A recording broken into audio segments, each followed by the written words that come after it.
¿Qué es una secta, hermanos?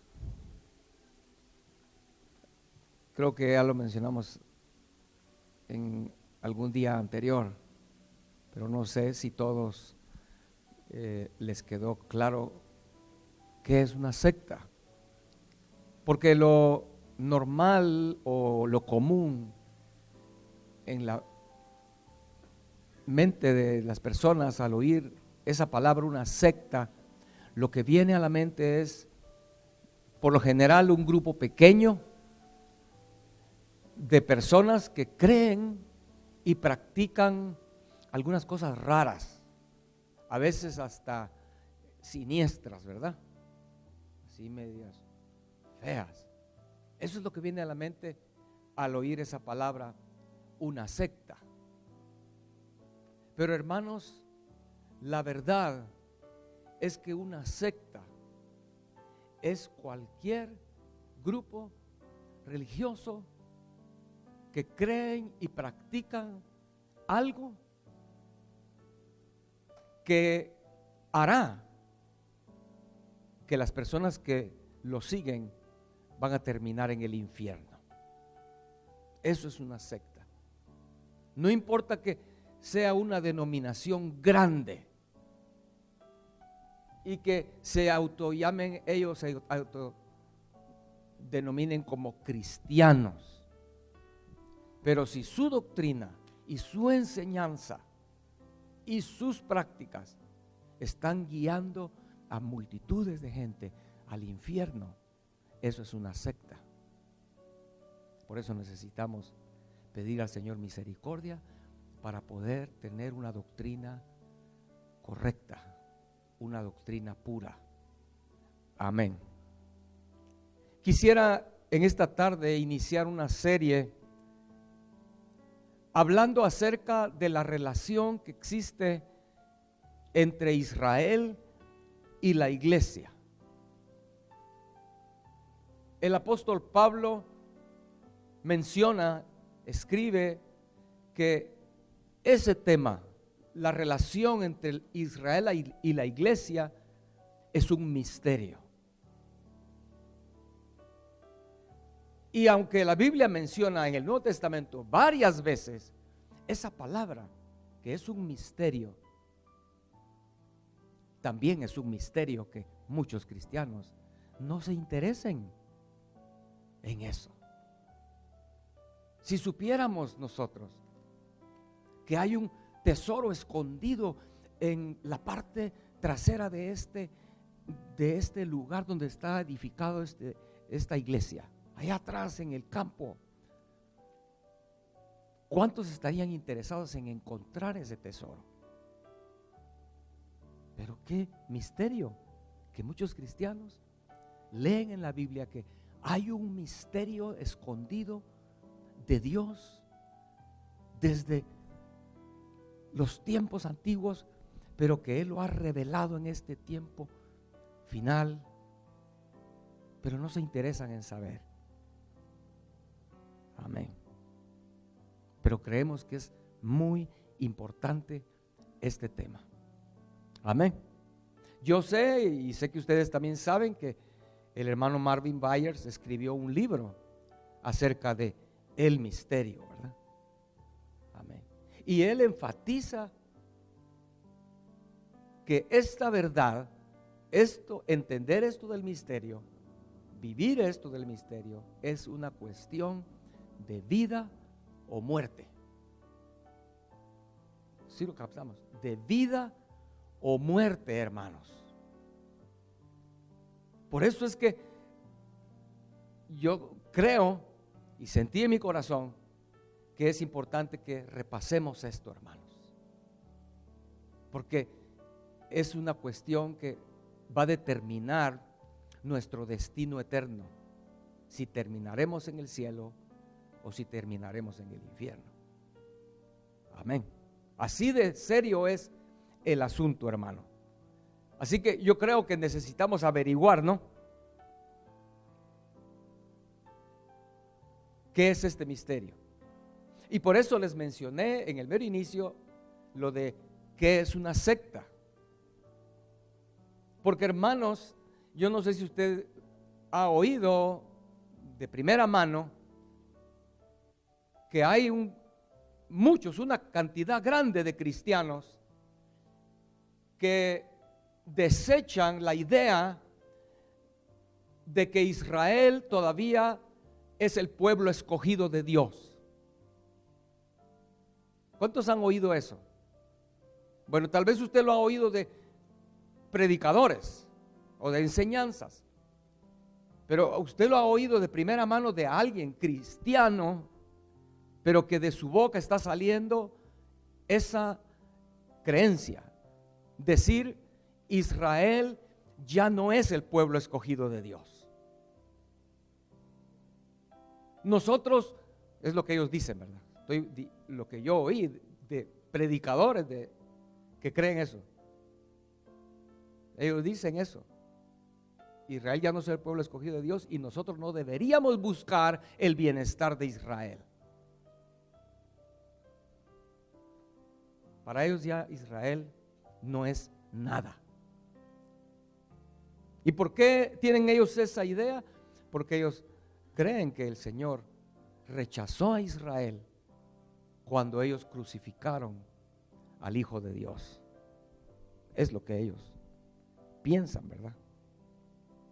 Entonces, hermanos, necesitamos averiguar si de verdad Israel ya fue desechado por Dios. Necesitamos averiguar si de verdad el Señor ya no tiene un plan para Israel, si ya Israel ya no es el pueblo escogido de Dios. Necesitamos averiguarlo o no, hermanos. Porque si estamos creyendo algo que no nos va a llevar al cielo, sino nos va a llevar al infierno, estamos creyendo, estamos involucrados en una secta. Necesitamos averiguar si todavía el Señor está interesado en darle a Israel el reino. Amén. Leamos, hermanos, Hechos, capítulo 1.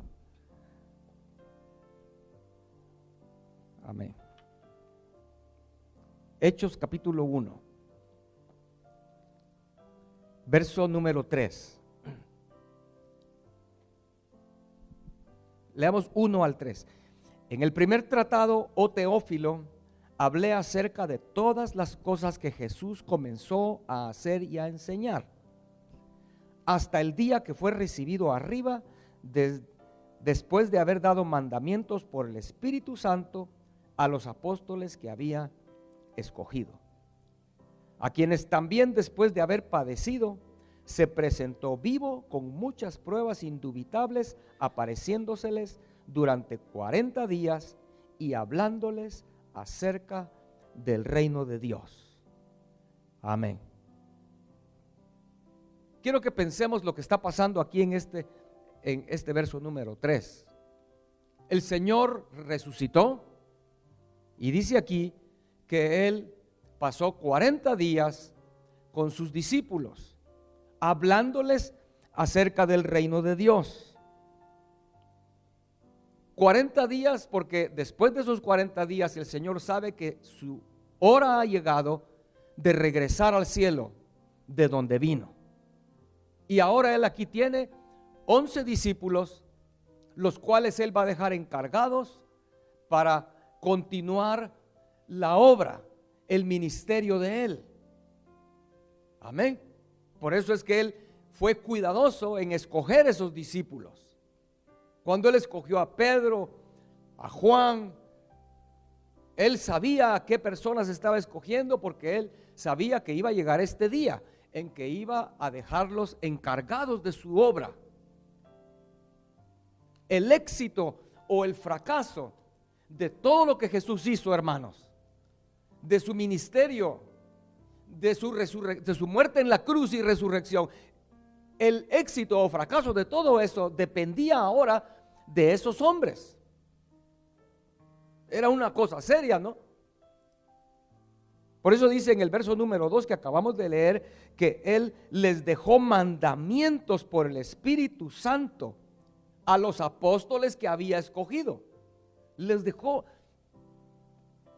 sus últimas palabras en 40 días, hermanos. Y es obvio que cuando alguien va a decir sus últimas palabras antes de morir o antes de tomar un viaje muy largo y dejar a la familia o dejar a un grupo de amigos o una iglesia, o en este caso eran sus discípulos, no iba a gastar tiempo en decir cosas sin importancia. Amén. Él quería asegurarse de que estos discípulos tuvieran una doctrina sin error. Sin error. ¿Creemos que los discípulos tenían una doctrina recta y pura o no? El Señor era el maestro de ellos. Amén. Es más, dice Lucas 24:45, que cuando el Señor resucitó, Él les abrió el entendimiento a sus discípulos para que comprendiesen las Escrituras. O sea, no solo era que Él les estaba enseñando, dando las últimas instrucciones y enseñanza los últimos 40 días, sino que Él les abrió el entendimiento. Nosotros podemos encontrar en el Nuevo Testamento, en los Evangelios, como antes de esto, antes de la cruz, cuando el Señor hablaba, muchas veces los discípulos se quedaban pensando, pero ¿qué quiso decir con eso, no? ¿Recuerdan, hermanos? El Señor muchas veces les dijo que Él iba a resucitar, que Él iba a ser levantado entre los muertos, pero aún cuando murió, ellos no lo creían. Y cuando las mujeres llegaron y le dijeron que había resucitado, ellos todavía no le atinaban. Pero después que el Señor abrió su entendimiento aquí en este pasaje de Lucas 24:45, es obvio que sus entendimientos ahora, cuando el Señor hablaba, ellos captaban y ahora podemos ver claramente el panorama. Ahora todas las piezas del rompecabezas empezaban a encajar y ellos empezaban a ver con claridad el mensaje del Señor. Y no solo eso, ahora ellos confiaban plenamente en Jesús, porque ahora ellos ya sabían claramente aquí en sus corazones que Él era el Hijo de Dios, era Dios mismo. Sí, recuerdan que cuando Tomás se presenta el Señor la segunda vez y Tomás ya estaba incrédulo, pero cuando el Señor le dice, Tomás le dice, mete tu dedo aquí en mi mano, aquí en la herida que tengo aquí en mi pecho. Tomás cae postrado, ¿verdad? Y le dices, tú eres mi Dios, le dice, ¿verdad? Entonces ahora en estos 40 días, estos discípulos, hermanos, no les cabía ninguna duda. Ellos tenían una confianza absoluta en lo que Jesús estaba diciéndoles. Amén. ¿Y cuál era el tema de lo que Jesús estaba compartiendo con ellos durante esos 40 días? Aquí lo leemos en el verso número 3 que acabamos de ver, ¿verdad? Dice, hablándoles por 40 días acerca del reino de Dios. Ese era el tema. Amén. Podríamos asumir, hermanos, a la luz de todo esto que acabo de decirles, podríamos asumir que después de esos 40 días, estos discípulos eran expertos en cuanto al tema del reino de Dios. ¿Sí o no? Porque no fue un seminario de 3 días o de 2 días. 40 días el Señor hablándoles del reino. Es obvio que cuando terminó este seminario de 40 días, ellos sabían lo que era el plan de Dios respecto a su reino. ¿Sí o no, hermanos? Amén. ¿Por qué es que Jesús les habló del reino y no de otros temas? Porque pudo haberles hablado de otros temas, ¿no? Que algunos tal vez consideran más importantes. Pero si el Señor les habló de este tema, es porque es lo más esencial en el mensaje del Señor. ¿Recuerdan? Leemos Mateo 4, verso 23. Dice la Biblia esto. Mateo 4, 23 dice, hablando de Jesús, para que veamos que el reino era el tema principal, la esencia del mensaje del Señor. Mateo 4, 23 dice, y recorrió Jesús toda Galilea, enseñando en las sinagogas de ellos y predicando el evangelio del reino y sanando toda enfermedad y toda dolencia en el pueblo. Vemos que el reino era el mensaje, ¿no? También el Señor le dijo a sus discípulos, en Mateo 6:33 dice, les dijo, ustedes busquen primeramente el reino de Dios y su justicia, y todas estas cosas os serán añadidas, dice ahí Mateo 6:33. Busquen primeramente el reino de Dios, eso es lo importante. Hermanos, como les dije, es cuestión de vida o muerte. Y si nosotros no estamos claros de cuál es el mensaje de Dios respecto al reino, es muy posible que vamos a terminar en otro lugar donde no es la meta. Y donde le dije, tristemente, una gran parte de cristianos están creyendo algo que no es, pero queremos verlo, hermanos. Pero necesitamos entender qué es lo que pasó, yéndonos para atrás en la eternidad, porque no tenemos fechas. Por ejemplo, de cuándo Satanás quiso usurpar el reino de Dios. Por ahí empieza la cosa, ¿no? Así empieza la cosa. Satanás quiso usurpar el reino de Dios. Isaías 14, ¿verdad? Él quiso tomar el control. Más adelante, cuando Dios creó a Adán, creó al hombre, Dios puso, hermano, toda la obra de sus manos bajo el dominio del hombre. ¿Recuerdan cuando creó a Adán? Todo lo puso bajo el dominio del hombre. Los animales, todo el planeta, todo era bajo el dominio del hombre. Y hay un curso completo que se llama el plan de Dios para el hombre. ¿Recuerdan? Si usted no lo ha oído, puede oírlo, puede comprarlo. El curso, el plan de Dios para el hombre.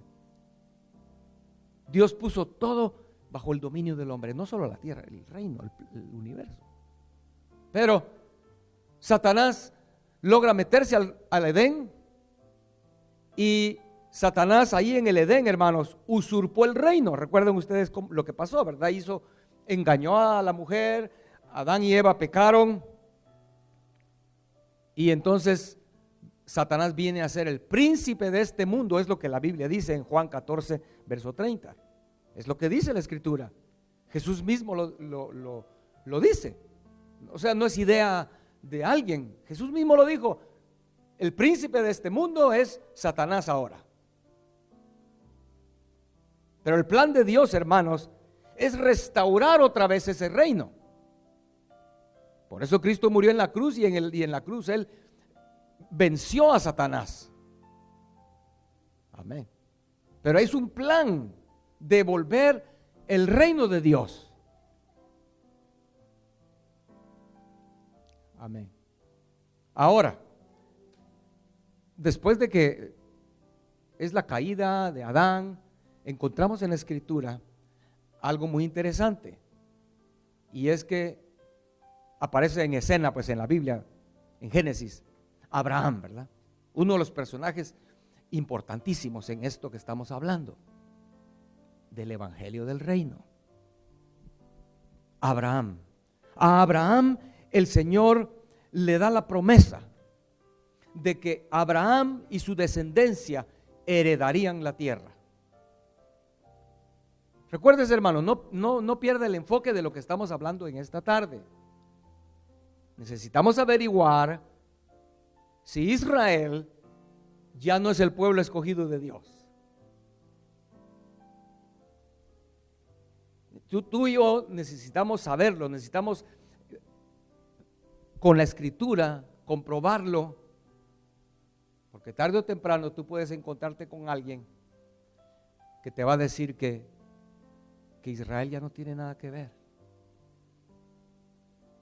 Esas noticias de que el presidente Trump puso la embajada en Jerusalén y reconoce a Jerusalén como la capital de Israel. Estos cristianos que le digo, que son muchos hermanos, de veras, es una cantidad enorme de cristianos en el mundo, se ríen de eso. ¿Y qué me importa a mí eso? Dicen ellos. Dios ahora solo tiene sus ojos puestos en la iglesia. Israel ya no tiene nada que ver. Por eso es que estamos viendo esto, para que usted y yo lo sepamos. Entonces, Abraham, a él el Señor le dio la promesa de heredar el reino a su descendencia. Amén. Después, hermanos, encontramos años después que el arcángel Gabriel llega y visita a María. Eso está en Lucas, ¿verdad? Y le dice algo muy importante.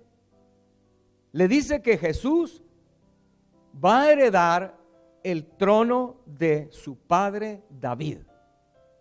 Eso es impresionante. Yo sé que muchos cristianos hemos leído este verso. Esto es Lucas 1:32. Y solo lo leemos, pero creemos como que no tiene, como que no tiene significado, o no sé. Tenemos la tendencia, los cristianos, hermanos, lamentablemente, de leer algo y si no lo entendemos, solo lo pasamos y decimos, ay, ¿qué importa? Ay, mejor sigo leyendo, porque de aquí que entienda esto, no queremos esforzarnos. Pero Gabriel le dice a María que el niño que va a nacer se va a llamar Jesús y que él va a heredar el reino de David, su padre, el trono, dice, de David, su padre. Ahora, quiero que leamos algo, hermanos,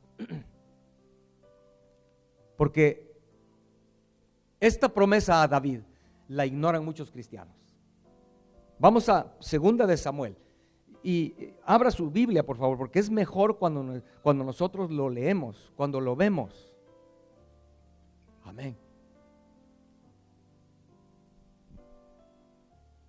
Tal vez a algunos no les va a gustar lo que voy a decir, pero ya hay muchos cristianos que han abandonado sus Biblias y ahora solo las tienen en su teléfono o en su tablet. Hermanos, estamos perdiendo algo muy precioso, porque tú en la escritura en un libro puedes subrayar versos muy importantes de la palabra de Dios y fácilmente puedes regresar ahí.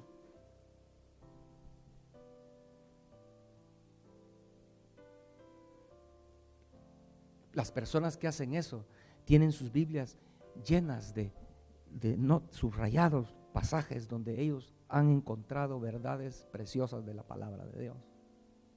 Cosa que es muy difícil ser diligente y tenerlo así en tu teléfono o en tu tablet. Sería bueno que no olvides tener tu Biblia. Y vamos a 2 de Samuel, capítulo 7. Y ahí hay un pasaje muy importante en esto que estamos hablando, hermanos. Recuérdese, insisto en esto, hay una mayoría grande, un grupo muy grande, tal vez una mayoría, pero un grupo muy grande de cristianos que creen que lo que estamos viendo no es así. Que Israel ya a Dios no le interesa. Pero entonces, 2 de Samuel capítulo 7, verso 16.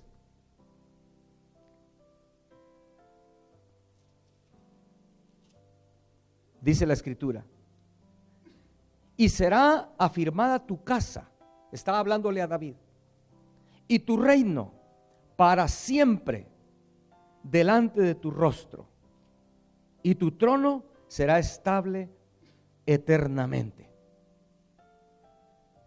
Vemos lo que Dios está prometiéndole a David, hermanos, que su casa y su reino sería afirmado para siempre delante del Señor. Y tu trono será estable.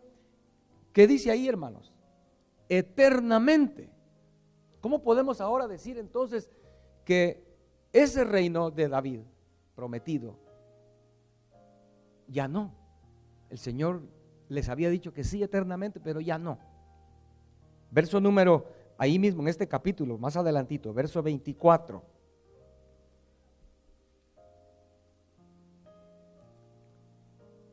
Aquí está orando David y dice al Señor: porque tú estableciste a tu pueblo Israel por pueblo tuyo para siempre.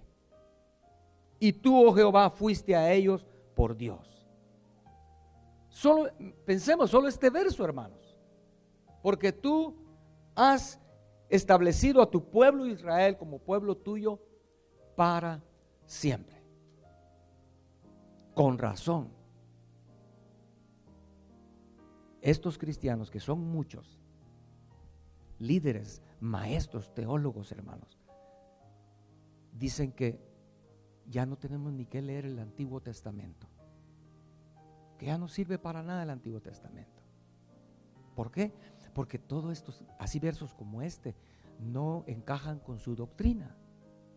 Para ellos su doctrina es que solo es la iglesia gentil y el Señor viene por la iglesia gentil y la iglesia gentil es todo. Israel ya no está en el plan de Dios. Entonces están desechando más de las 3/4 partes de la Biblia.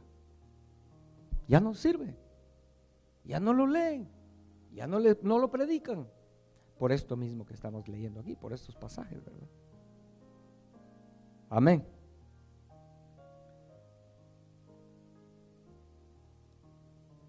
¿Lo podemos ver o no, hermanos? Ahora, es casi seguro que pasajes como estos el Señor les mencionó en esos 40 días a su pueblo, a sus discípulos, ¿no? Hablándoles del reino.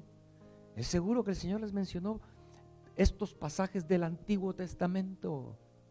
Hermanos, pensémoslo, es que es una locura, ¿no? Pensar que el Señor ya no tiene nada que ver con Israel y con los judíos, cuando todo este libro, hermanos, Antiguo y Nuevo Testamento, fue escrito por judíos y es acerca de Israel. ¿Sí o no? Pablo era judío, Marcos era judío, ¿o no? Santiago, Pedro, Juan eran judíos.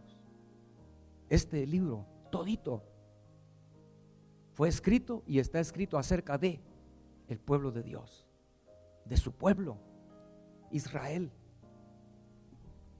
Pero ahora leamos, hermanos, el verso número 6 de Hechos, donde estábamos. Leímos el número 3, ¿verdad? Amén. Verso número 6 de Hechos, donde estábamos, y dice, en el 3 el Señor dice que por 40 días les habló del reino. Ahora en el verso número 6 dice, entonces los que se habían reunido le preguntaron diciendo, Señor, ¿restaurarás el reino a Israel en este tiempo? Notemos, hermanos, es una pregunta. Yo casi estoy seguro que sus discípulos le hicieron muchas preguntas al Señor durante toda su vida, esos 3 años y medio que caminaron con el Señor. Pero el Espíritu Santo decidió poner en la Escritura. La Biblia dice, hermanos, que hasta una tilde y hasta una jota en la Biblia, Dios la puso ahí con un propósito. Amén. ¿Cuántos saben lo que es una tilde? A ver, ¿sabe usted lo que es una tilde? No. Bueno, en inglés no existen esas tildes, ¿verdad? Pero en el español y en el hebreo sí hay tildes. Y la tilde, y muchos de ustedes tal vez que les gusta textear, muchísimos hispanos no usan las tildes. Solo los escriben ahí todo sin tilde. Las tildes son importantes, ¿verdad? Y el Señor, hermanos, dice que hasta una tilde en la Biblia Él la puso ahí con un propósito. Y si el Espíritu Santo puso aquí esta pregunta que hicieron los discípulos, Señor, le dijeron, pensémoslo, hermano, el Señor ya está a punto de irse. Si usted lee el contexto ahí, el verso siguiente dice que entonces el Señor se fue.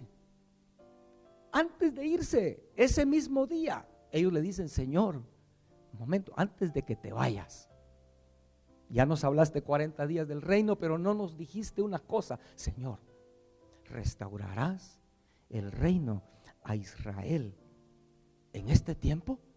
Es la pregunta. Si todos esos cristianos están en lo correcto, creyendo que el Señor rechazó a Israel, esta pregunta tuvo que haber frustrado el corazón de Jesús, ¿o no, hermanos? Cuando ellos le preguntaron esto, el Señor tuvo que haber hecho esto. ¿Cómo me hacen esa pregunta a ustedes? Les acabo de estar diciendo por 40 días que yo ya no tengo nada que ver con Israel, ellos ya no tienen parte con mi reino. ¿Cómo? He desperdiciado 3 años y medio y 40 días de enseñanza con ustedes que no saben nada. ¿Verdad? Si ellos están en lo correcto, así tuvo que haber sucedido, ¿no, hermanos? Es lo que, pensémoslo, póngase usted en los pies de Jesús en ese momento. Él les ha estado explicando todo y de pronto al final salen con una pregunta tonta. Perdonen la expresión, pero es la verdad. Este grupo grande de cristianos que creen que Israel fue desechado y fue reemplazado, por eso se le llama como doctrina de reemplazamiento, porque ellos creen que Israel fue reemplazado por la iglesia gentil. Entonces ellos lamentablemente llegan a la conclusión, porque como ya borraron el Antiguo Testamento, ¿verdad? Ya no lo quieren, pero esto está en el Nuevo Testamento.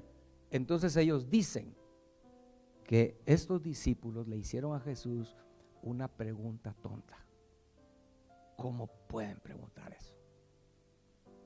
Por eso les mencioné todo lo anterior hoy en esta tarde.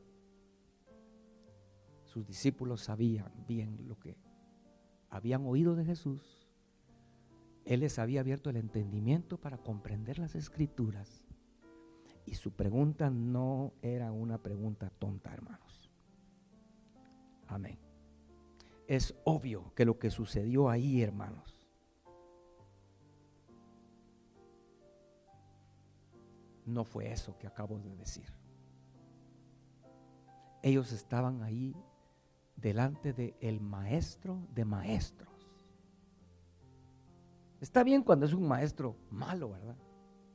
Está bien que hoy, cuando termine el servicio, alguien o muchos salgan diciendo algo que yo no dije, porque no me supe expresar bien, no supe enseñarlo bien. Pero estar 40 días sentado a los pies del maestro de maestros, estos discípulos sabían lo que estaban preguntando. Amén. Pero es importante notar una cosa, hermanos. Leámoslo otra vez, verso número 6 de Hechos 1. Leamos bien la pregunta que ellos hicieron. Señor, ¿restaurarás el reino a Israel en este tiempo? O sea, la pregunta no fue, Señor, ¿vas a restaurar el reino a Israel? ¿Sí o no? Esa no era la pregunta. La pregunta no era averiguar si el Señor iba a restaurar el reino de Israel o no. Eso en el corazón y en la mente de sus discípulos era un hecho. Dios lo va a hacer. La pregunta era, ¿cuándo lo va a hacer? ¿Está claro o no, hermanos? Más claro yo creo que no puede ser, ¿no? Ellos no estaban preguntándole al Señor si sí o no iba el Señor a restaurar el reino a su pueblo Israel, sino cuándo. Y el Señor les responde en el verso 7, ¿verdad? Les dijo: no os toca a vosotros saber los tiempos o las sazones que el Padre puso en su sola potestad. O sea, el Señor no negó que era un hecho, que Él va a restaurar el reino a Israel. Amén. Les mencioné Lucas 1:32, cuando Gabriel le dice, si usted quiere ir a su Biblia y leerlo, porque vamos a terminar ahí en este verso, dos versículos aquí en Lucas capítulo 1. ¿A cuánto les gusta el Evangelio de Lucas, hermanos? Es muy lindo, ¿no? Hay muchos detalles preciosos de lo que sucedió. Y aquí en Lucas, imagínense qué privilegio el nuestro, ¿no? Poder leer lo que pasó allí en lo secreto.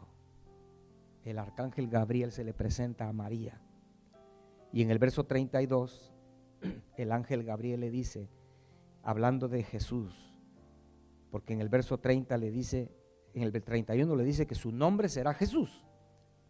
Verso 32, y este será grande y será llamado Hijo del Altísimo. Y el Señor Dios le dará el trono de David su padre. Verso 33, ponga atención al verso 33.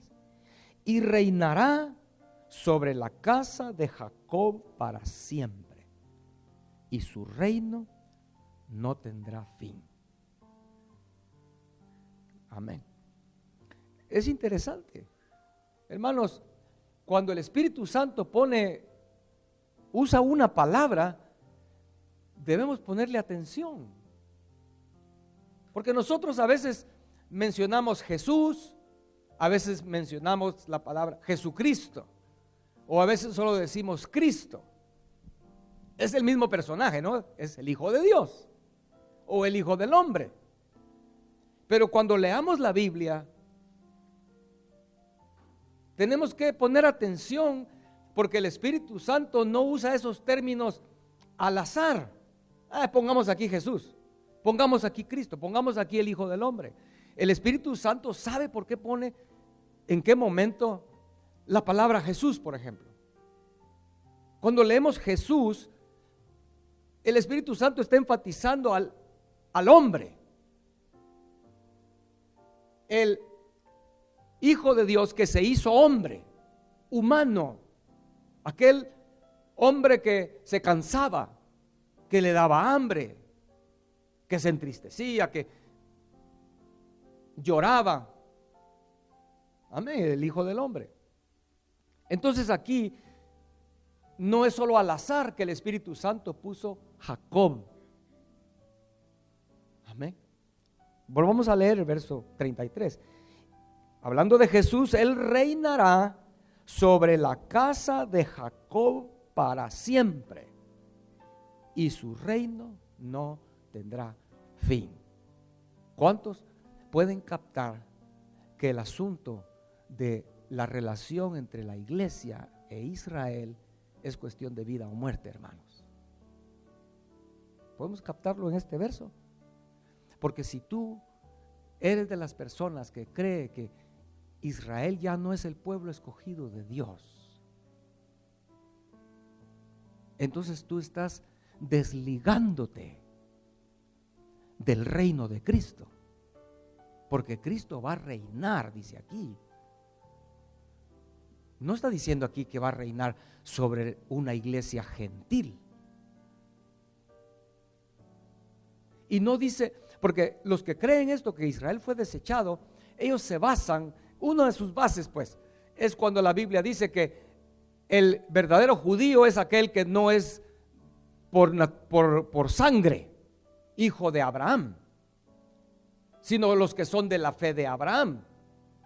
Entonces ellos, por ese verso se basan en que, no, entonces todos esos judíos que están en el Medio Oriente no son el pueblo escogido de Dios, porque los que son el verdadero pueblo escogido de Dios son los que son según la fe de Abraham.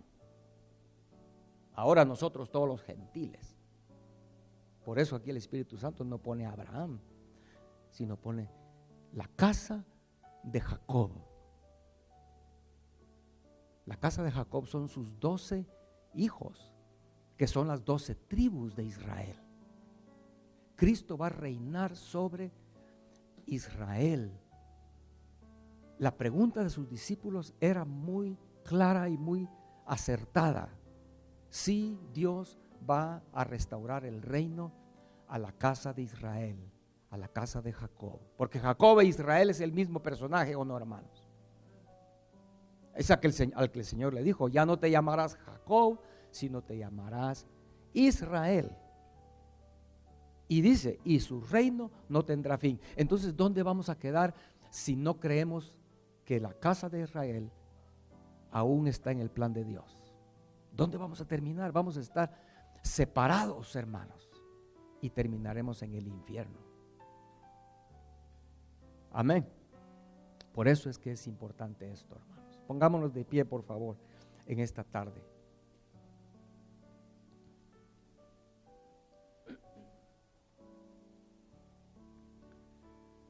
Estaremos viendo entonces, hermanos, en unos próximos domingos, ¿quién es Israel? ¿Quién es Israel en realidad? ¿Quiénes fueron los primeros israelitas? Israelitas provienen de Israel, pero ¿quién es Israel? ¿Quiénes son los israelitas? ¿Cuál fue el plan de Dios para salvar la humanidad? ¿Y a quién Dios le va a dar el reino? Necesitamos entender todo eso, hermanos. Y que el Señor nos abra nuestro entendimiento, nuestro corazón, para entender estas cosas. Yo les animo, yo no sé si cuántos de ustedes tienen el libro El Misterio, hermanos. Si no lo tienen, cómprenlo y léanlo. ¿No les interesa a ustedes saber de qué se trata?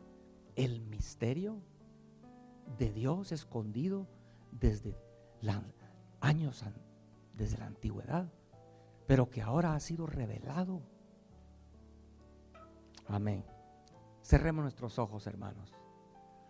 Señor, abre nuestros ojos espirituales para ver el riesgo que hay, Señor, de no comprender el misterio. De dónde nosotros como gentiles